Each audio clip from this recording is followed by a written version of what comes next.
maka rugilah kita. Kalau kita hanya belajar ilmu untuk selesai solat, saya dah pandai solat, selesai. Saya dah belajar zikir, maka kita berzikir. Saya dah pandai Quran, maka kita baca Quran. Apa yang kita bawa itu hanyalah pada amalan-amalan. Ibarat kita diberi kenderaan-kenderaan, tapi kita belum berjalan. Apakah solat itu? Ialah untuk menjalankan hatimu kepada keasyikan kepada Allah. Hatimu menjadi melihat kebesaran Tuhanmu. Hatimu jadi perindu kepada Allah. Hatimu jadi kemabukan kepada Allah. Itulah solat.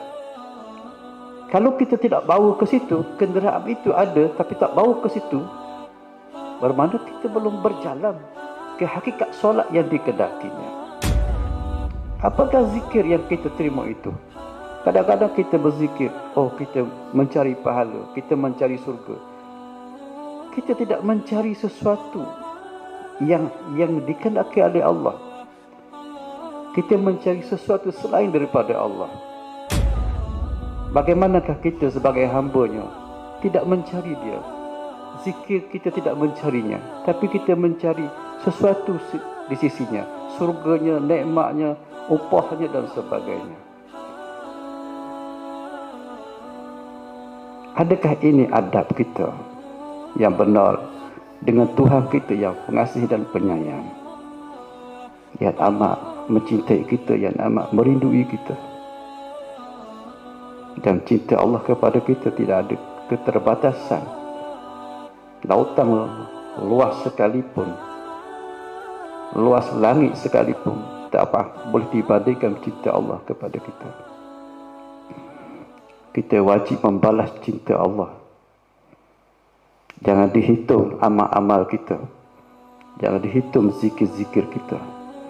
Jangan dihitung segala ibadah-ibadah kita. Yang kita hitung ialah sejauh mana hati kita tertenggelam dalam cinta kepada Allah.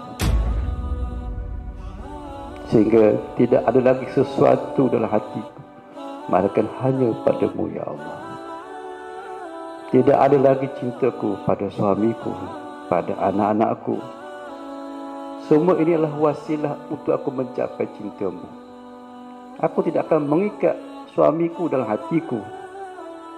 Aku tidak mengikat anakku dalam hatiku, tapi aku menjadikan mereka sebagai wasilah pintu untuk aku mendapat cintamu.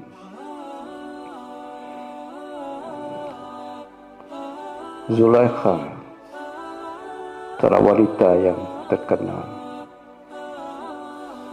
hidupnya memburu cinta Nabi Yusuf AS.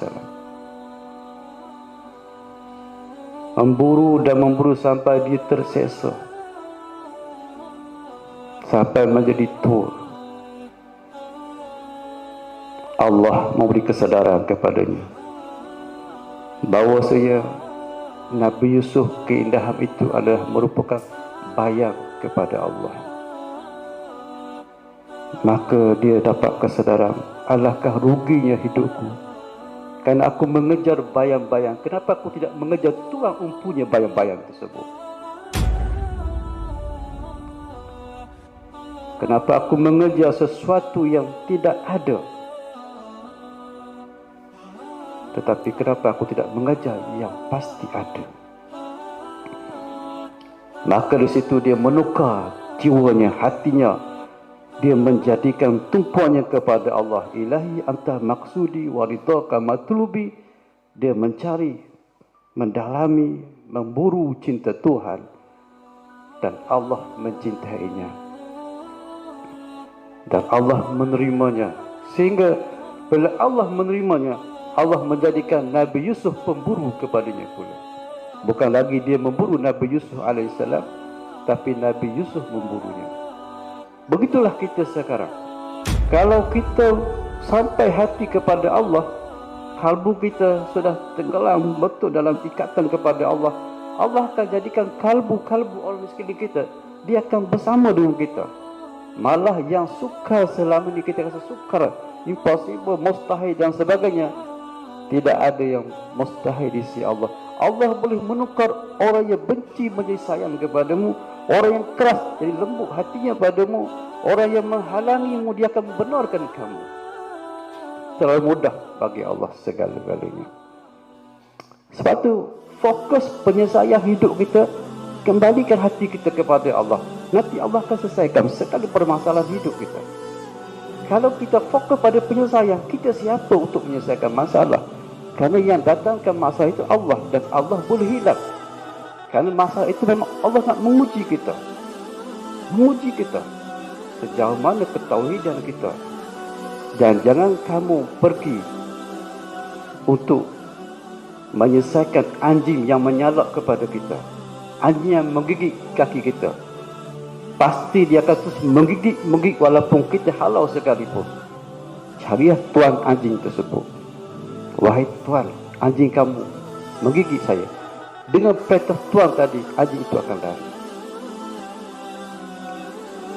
Kadang-kadang kita cuba menyelesaikan masalah hidup kita dengan cara yang salah. Maka justru itu kita tak dapat penyelesaian.